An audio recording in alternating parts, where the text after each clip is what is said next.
Assalamualaikum warahmatullahi wabarakatuh. Sahabat takwa, betapa beruntungnya orang-orang yang senantiasa diberikan kesempatan dan juga kemudahan oleh Allah Subhanahu wa Ta'ala untuk selalu bertakwa kepadanya beserta utusannya, yakni Rasulullah Sallallahu Alaihi Wasallam. Maka dari itu, bersyukurlah kita yang sampai saat ini masih istiqomah untuk selalu bertakwa kepada Allah dan Rasulnya. Kita mengetahui bahwa salah satu tanda mencintai Rasulullah adalah selalu bersalawat kepada baginda yang mulia. Bahkan hal itu sangat jelas diperintahkan di dalam Al-Quran agar kita senantiasa bersalawat untuk Nabi, karena di balik salawat Nabi tersimpan keutamaan-keutamaan yang sangat dahsyat dalam hidup ketika seseorang mampu mengamalkannya, bukan hanya untuk di dunia, namun juga untuk kehidupan di akhirat. Terkait dengan sholawat, pada video kali ini kita akan membahas tentang keburukan-keburukan bagi orang-orang yang meremehkan sholawat Nabi atau tidak mau bersalawat kepada Nabi. Apa sajakah itu? Ayo kita bahas. Namun sebelum lanjut, mari dukung channel ini untuk terus menyebarkan syiar-syiar Islam. 1. Salah jalan ketika menuju surga. Orang-orang yang enggan bersalawat kepada Nabi, tentu ia tidak akan melihat adanya petunjuk untuk menuju pintu surga. Bahkan yang ada, mereka hanya diberikan petunjuk pada jalan menuju neraka. Karena ketika di akhirat nanti, maka yang tersisa hanyalah dua jalan, yaitu jalan menuju surga dan jalan menuju neraka. Rasulullah bersabda, barang siapa yang ketika aku disebut di sisinya, lalu ia lupa tak bersolawat kepadaku, maka ia telah salah jalan menuju surga. Hadis riwayat Imam Tabrani. 2. Dimasukkan ke neraka dan jauh dari rahmat Allah Subhanahu wa Ta'ala. Dari Abu Hurairah radhiyallahu anhu, ia berkata bahwa Rasulullah Sallallahu Alaihi Wasallam naik ke atas mimbar. Kemudian ditanyakan oleh para sahabat kepada beliau, "Wahai Rasulullah, saat engkau naik ke mimbar, engkau sampai mengatakan, amin, amin, amin. Ada apakah gerangan?" Kemudian Rasulullah menjawab, "Jibril telah datang kepadaku dan berkata, barang siapa yang telah datang kepadanya bulan Ramadan, kemudian dia tidak mendapatkan pengampunan pada bulan Ramadan tersebut, maka ia akan dimasukkan ke dalam api neraka dan Allah jauh dari dirinya. Maka katakanlah amin." Kemudian aku mengaminkannya.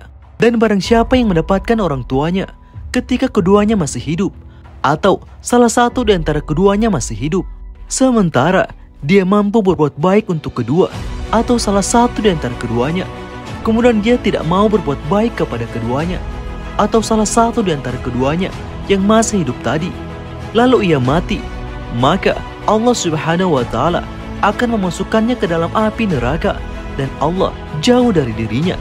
Maka aku katakan amin. Dan barang siapa yang dimana namaku disebutkan di depannya, kemudian dia tidak bersalawat kepada aku, maka Allah Subhanahu wa Ta'ala akan memasukkannya ke dalam api neraka dan Allah sangat jauh dari dirinya. Maka aku katakan amin. Hadis riwayat Imam Ibnu Hibban. 3. Menjadi orang yang celaka. Rasulullah Sallallahu Alaihi Wasallam bersabda, sungguh celaka orang yang disebut namaku di sisinya, lantas ia tidak bersalawat untukku. Hadis riwayat Imam Tirmizi. Adapun celaka yang dimaksud Rasulullah Sallallahu Alaihi Wasallam, yaitu seseorang yang terhalang dari kebaikan dan jatuh ke dalam keburukan. Karena seseorang yang tidak mau bersalawat kepada Rasulullah, maka itu sama saja ia menghalangi dirinya sendiri dari kebaikan dan keutamaan bersalawat. Padahal itu bisa memberikan efek positif yang dahsyat untuknya, yaitu didekatkannya kepada surga dan dijauhkan dari neraka. 4. Hidungnya berdebu.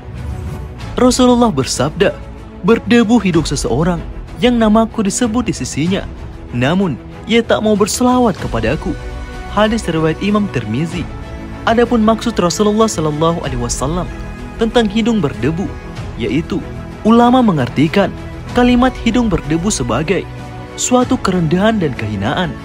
Lalu seorang ulama besar yang bernama Imam Qurtubi pernah menjelaskan bahwa kalimat itu dapat bermakna bahwa Allah Subhanahu wa Ta'ala merendahkan orang tersebut karena hidup merupakan anggota badan yang mulia dan tanah merupakan tempat berpijaknya kaki.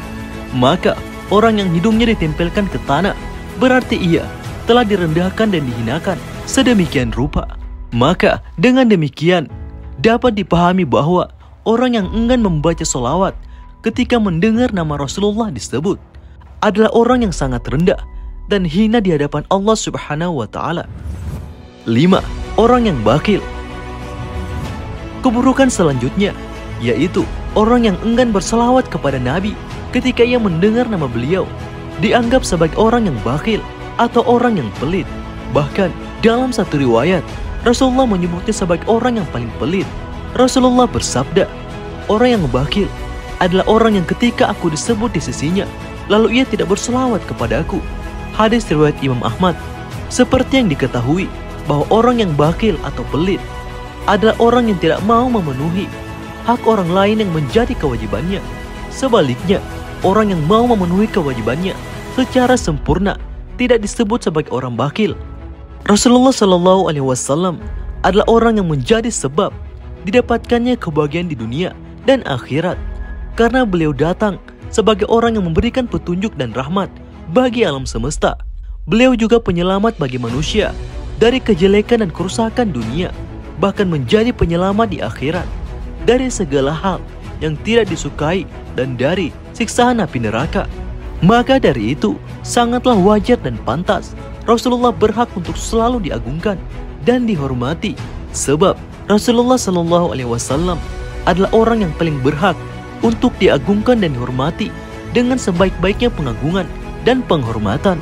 Maka bila seseorang yang mendengar nama beliau disebut lalu ia tidak berselawat kepada Nabi, maka ia pantas disebut sebagai orang yang pelit, bahkan orang yang paling pelit.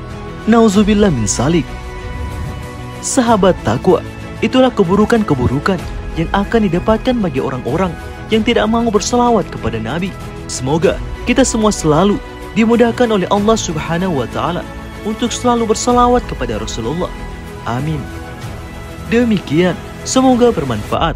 Mohon maaf jika terdapat kesalahan dan juga kekurangan. Wallahu a'lam bishawab. Assalamualaikum warahmatullahi wabarakatuh.